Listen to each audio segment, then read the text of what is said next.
चुनावी मंच हो या एक्टर का पंच, फटाक 30 सेकंड में खबर डाउनलोड कीजिए तक ऐप।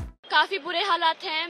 हम लोग 12 घंटे से सफर कर रहे थे। हमें 2-3 दिन हो गए थे बॉर्डर पे और हमें 5-6 घंटे लग गए क्रॉस करने के लिए। काफी लोग डरे भी हुए हैं। यूक्रेनियंस भागदौड़ मच रही है वहाँ पे। कुछ बच्चे बंकर्स में हैं, वो कह रहे हैं हमें बहुत दिक्कत हो रही है, कोई ट्रांसपोर्ट अवेलेबल नहीं है। उन्हें बमबारी की बहुत ज्यादा आवाजें सुनाई दे रही है। यूक्रेन से लगातार जो भारतीय स्टूडेंट वहां पर फंसे हुए थे उनका आना जारी है। इस वक्त मैं दिल्ली एयरपोर्ट पर मौजूद हूँ। मैम, अपना नाम बताइए। मेरा नाम ईशा है। ईशा, आपके चेहरे पर खुशी वो साफ झलक रही है। पापा से मिलने की खुशी है कि यूक्रेन से बच के आ गए थी? पापा ऑब्वियसली घर किसके लिए आए हैं, पापा और के लिए ही आए हैं। कहाँ आप थी और वहाँ की स्थिति क्या थी? मैं इवानो में थी। वहाँ पे लास्ट 2 ब्लास्ट हुए थे। एक एयरपोर्ट पे हुआ था और एक आर्मी बेस पे हुआ था।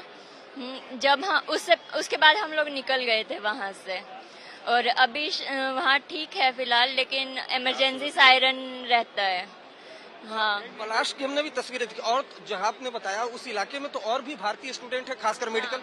हाँ बहुत हैं। अभी वहाँ कम से कम हजारों बच्चे फंसे हुए हैं। 1000-2000 बच्चे मिलेंगे वहाँ पे।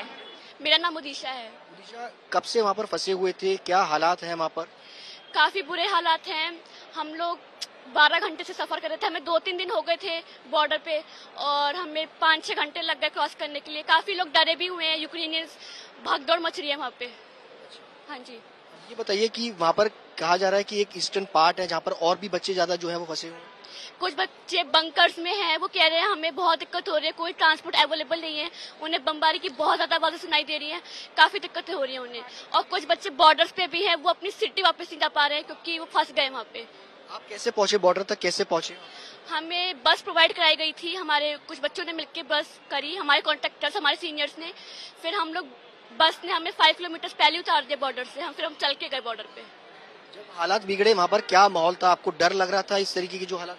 जैसी न्यूज आई कि कीव एयरपोर्ट पर अटैक हुआ है, हमारे सिटी में भी अटैक हुआ था एयरपोर्ट पे, तो सब लोग ग्रोसरीज, मेडिसिन, एटीएम में भाग दौड़ मच गई। सारा सामान खत्म हो गया था। Luckily we got something. अच्छा, ये बताइए कि इंडियन गवर्नमेंट की तरफ से, एम्बेसीज की तरफ से क्या कुछ पूरा आप सबके साथ सहयोग किया जा रहा था? आप सबसे बातचीत हो रही थी? पूरा सहयोग किया जा रहा था। मेरी पूरी बात हो रही थी, मेरी सबसे बात हो रही थी। उन्होंने हमें बसेस प्रोवाइड कराई गई रोमानिया से एयरपोर्ट तक के लिए। हाँ जी, काफी सेफ फील कर रही हूँ इस टाइम, प्रोटेक्टेड फील कर रही हूँ क्योंकि मैं अपने देश। कहाँ पर थी वहाँ पर यूक्रेन? इवानो फ्रैंकफिस्क एक सिटी है जो कि वेस्टर्न पार्ट में है। मैं वहाँ पर थी जो सबसे क्लोज था रोमेनियन बॉर्डर के, इसलिए हम वहाँ से आ पाए, निकल पाए। तो वहाँ क्या स्थिति थी जब आप वहाँ थे? वहाँ पर क्या बॉम्बिंग हो रही थी? वहाँ पे 25 को बॉम्बिंग हुई थी। एयरपोर्ट पे हुई थी, बकायदा 2 बॉम्ब्स ड्रॉप हुए थे। सब लोग बहुत टेंस थे। एटीएम में पैसे नहीं थे, ट्रैफिक था हर जगह। मुझे पैदल जाना पड़ा एक फ्लैट से दूसरे फ्लैट अपने आप को प्रोटेक्ट करने के लिए। बॉम्ब शेल्स के एड्रेस आ चुके थे हमारे पास। हॉस्टल्स में बच्चे डरे हुए थे क्योंकि ज्यादा प्रोटेक्शन नहीं थी वहाँ पे। काफी लोग पैनिक हो रहे थे। हमने राशन स्टोर करके रखा था क्योंकि हमें नहीं पता था एम्बेसी कब तक आएगी हमारे पास, कब हमें हेल्प प्रोवाइड की जाएगी।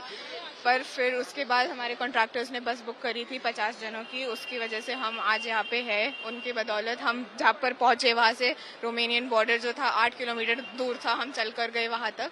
एंड उसके बाद वहाँ पर घुसना भी मुश्किल था। लड़कियों को प्रेफरेंस दे रहे थे क्योंकि लड़की और बच्चों को बेसिकली, और लड़कों को कम दे रहे थे। तो लड़कों के लिए वेट करते करते काफी टाइम, 10 घंटे हमें बॉर्डर क्रॉस करने में ही लग गए। बहुत ज्यादा भीड़ थी।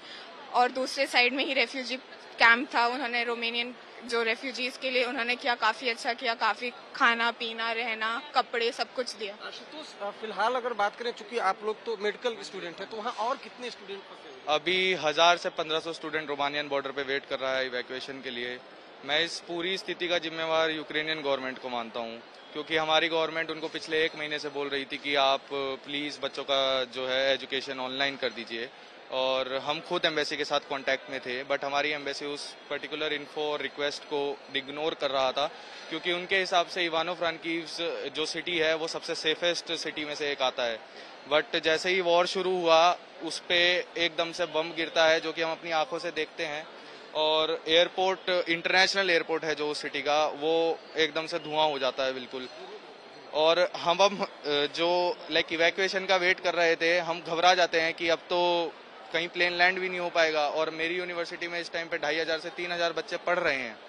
तो उसी दिन फिर हम लोग राशन वगैरह स्टोर करने लग जाते हैं कि वॉर शुरू हो गया है। बट हम देखते हैं कि वहाँ का लोग भी इतना पैनिक हो चुका है कि एटीएम के बाहर 1-1 किलोमीटर लंबी लाइन लग चुका है, खाने के लिए सामान नहीं बच रहा है सुपरमार्केट्स में, और बहुत बुरा हाल मच गया था वहाँ पे। मैं यूक्रेन इवानो फ्रैंकोविच वेस्टर्न रीजन से आई हूँ और मैं उत्तराखंड कोटद्वार से हूँ। ये बताइए कि जिस तरीके के हालात वहाँ पर हैं, क्या परेशानियाँ आपको उठानी पड़ी? बहुत डर का माहौल बना हुआ है, बच्चे बहुत डरे हुए हैं। मैं वेस्ट पार्ट से हूँ तो अभी इतना वहाँ पे नहीं आया है, लेकिन ईस्टर्न पार्ट में मेरा भाई रहता है और वहाँ पे लगातार शेलिंग और फायरिंग हो रही है। वो बंकर्स में उन्हें आवाजें आ रही है, कल रात से वहाँ लाइट भी नहीं है, तो वो सब बहुत डरे हुए हैं क्योंकि कीव और खार्किव ऐसा पार्ट है जहाँ लगातार लड़ाई चल रही है, बॉर्डर के पास है, तो बहुत दिक्कत है। और जो हम रोमानिया के बॉर्डर से आए हैं तो वहाँ पे बहुत रश हो गया है बच्चों का।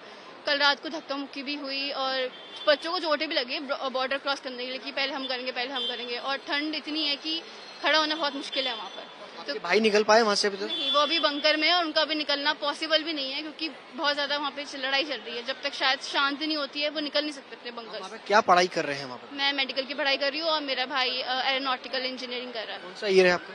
मेरा 5th ईयर है, 1 ईयर बचा है। जिस तरीके के हालात है, आपके 5 साल कंप्लीट होने थे, 5 साल आपके कंप्लीट हो पाए हैं, क्या लगता है कि वापस जाने का कभी मन बनाएंगे यूक्रेन जो हालात है?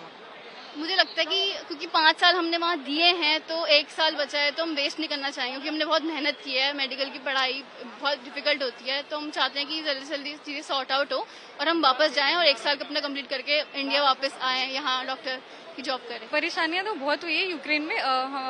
मेरा खान है इवानो फ्रैंकोविच मेडिकल यूनिवर्सिटी से, और जब हम वहाँ पे हमने बहुत ऐसे सिचुएशंस देखे। हमने तो लाइव नहीं देखा, दोस्तों ने देखा बॉम्ब ब्लास्ट वगैरह और हमेशा सायरन वायरन की आवाजें और बंकर में छुपना, तो पूरी overall journey was too much terrific. फिर वहाँ से जब हम रोमानिया आए तो रोमानिया वाज गुड, वहाँ पे हमें बहुत सपोर्ट मिला और इंडियन एम्बेसी और इंडियन गवर्नमेंट को बहुत सारा थैंक यू कि हमें यहाँ सेफली लाए। बस ये रिक्वेस्ट है कि जो दोस्त वहाँ अभी भी स्टक है उनकी भी ऐसे ही हेल्प करे कि वो भी आ जाए। जीनत आलम। कौन से ईयर के अंदर आप मेडिकल की? 3rd year. जो हालात वहाँ पर हैं, क्या दोबारा सोचेंगे वापस जाने? सर, एक खौफ सा, एक डर सा बैठ गया है और जो हम लोगों ने अपने आंख से देखा एक्सप्लोजन्स वगैरह, मतलब एक हम लोग जब रेस्क्यू कर रहे थे खुद को तो एक कार्स आ रही थी पीछे, या खुद यूक्रेनियंस भी थे तो हम लोगों को उनसे भी डर लग रहा था।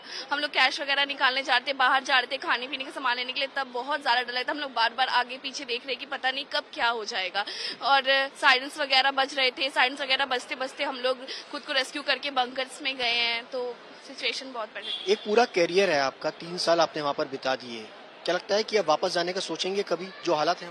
सर, हालात तो बहुत बुरे हैं पर वापस जाने का तो ऑफ कोर्स सोचेंगे क्योंकि करियर तो नहीं छोड़ सकते हैं। और आई प्रे फॉर यूक्रेन की, and I am standing with Ukraine only के सिचुएशन ठीक हो जाए और थोड़ा सा नॉर्मलाइज हो जाए जो भी है। पढ़ाई है 3 साल की पूरी वहाँ पर आप करी है, लेकिन पूरा अभी नहीं हो पाया है कोर्स। क्या उम्मीद है कि जो हालात सुधरेंगे वापस जाने का सोचेंगे? कुछ तो पता नहीं है क्या होगा, बट ऑफ कोर्स हम लोग को तो यही है कि वापस जाए, वरना हम लोग के 3 इयर्स पूरे वेस्ट हो जाएंगे। तो हम यही चाहेंगे कि जो भी है सॉर्ट हो जाए और जो भी हम लोग की पढ़ाई पे एटलीस्ट इफेक्ट नहीं आए।